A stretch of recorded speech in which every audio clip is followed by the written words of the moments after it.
to Module 3, the reprogram. This is the magic. This is the place that makes all the difference. It's like a cool pool of water after a hot day in the sun. And I know a little bit about that. We went to Cuba a couple years ago, pre-COVID. This white skin got super burned. And I had to spend the entire next day in the swimming pool just cooling off in the shade because I was friggin' burnt. It was crispy. I was hot.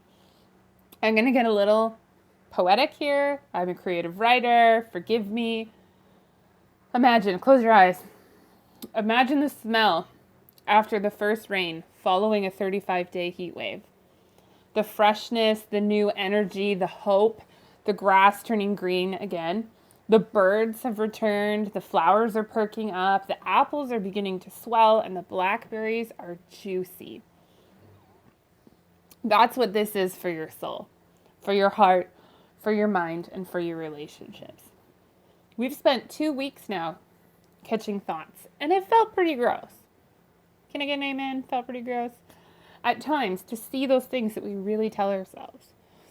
We spent 1 week tearing them apart and finding the root, and now I'm going to save you thousands of dollars in therapy. We're going to rewrite the thoughts and say them out loud. But Cheryl, it can't be that simple. Why not? We got into this mess by telling ourselves lies and holding on to garbage judgments that we just absorbed. They weren't ours to begin with. Most of your trash thinking, most of my trash thinking and harmful self-dialogue came from words from other people, which led to feelings, which led to scarring, which led to coping, which led to more words, which led to, you get where I'm going with this, right? So why can't it be that easy? We do it in our house every single day. Now it's gotten to the point where we'll say to each other, really? Okay, you're going to think that? And then we stop and we pause and we reframe it, telling the truth. So the truth is, I think this should be easy and it's not. The truth is, I feel insecure and vulnerable and I don't like it. Then I can look at why I don't like it and give myself the best chance of gaining confidence in that area. So let's go back to my thought from week 1.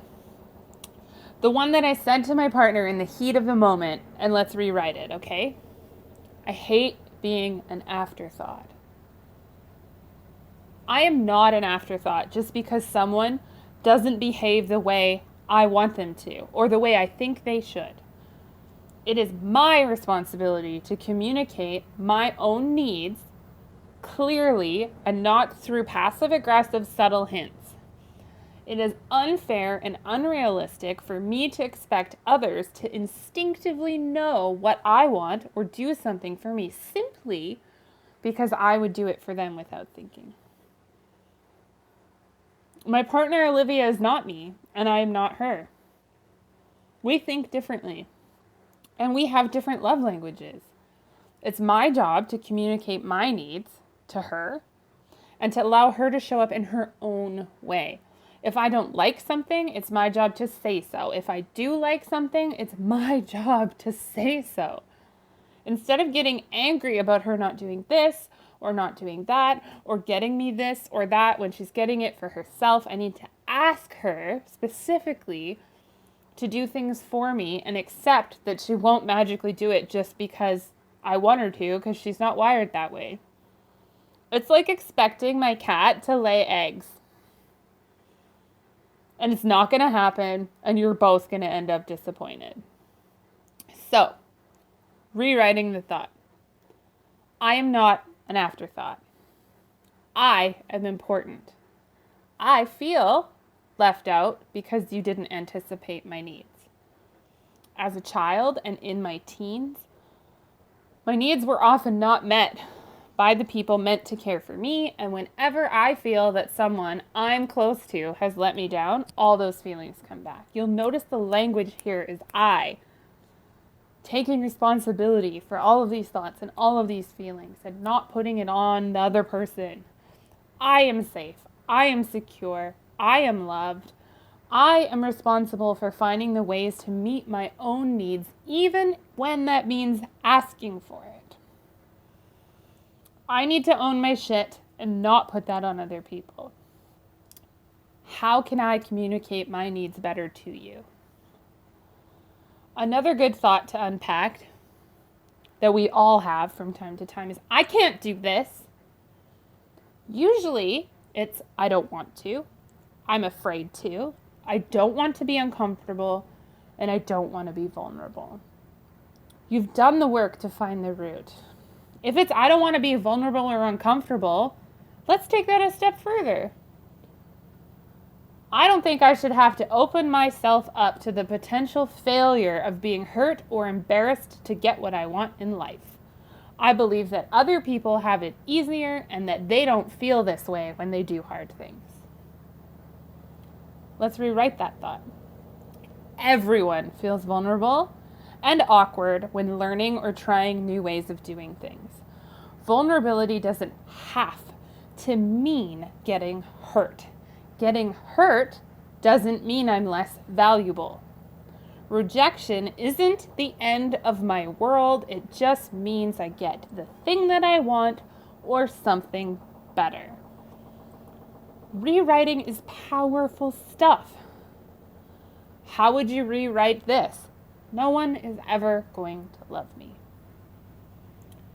Have you met every single person in the entire world and know their minds, know the future, and know what's going to happen? What do you think is unlovable about yourself? Be honest. You need to love yourself first before you'll even trust that others can and will love you.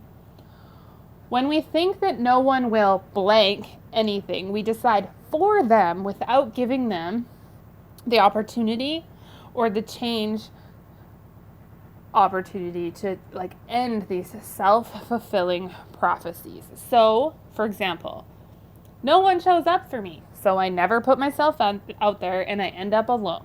Therefore, no one is showing up for me. No one cares about me, so I isolate myself emotionally from others and then resent them for not caring about my feelings. No one understands me, so I never open up and I never share about what's going on, and if I do, I pick inappropriate and unhealthy people to share with, and they're unable to meet my needs. No one will love me because I don't love me, and once they see the real me, they'll blank. This is a long process. Remember, I've been doing it for 12 years. Just like learning to drive or to read or riding a bike, it takes practice and persistence to learn how to dig deep, to find the root, to rewrite the thought, and to mean it and to let it go. If you need help doing this, reach out to the community. You're automatically enrolled in it by purchasing this course. If you're not ready for that, if you're not ready to share with a group of strangers, I totally understand.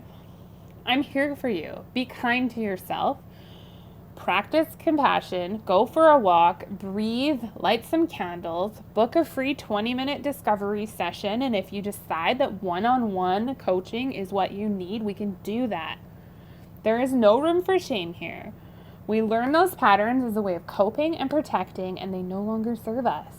You are not guilty of anything. You are a human being, and being a human is a messy journey. You are loved. You are supported, you are secure, and you are a work in progress.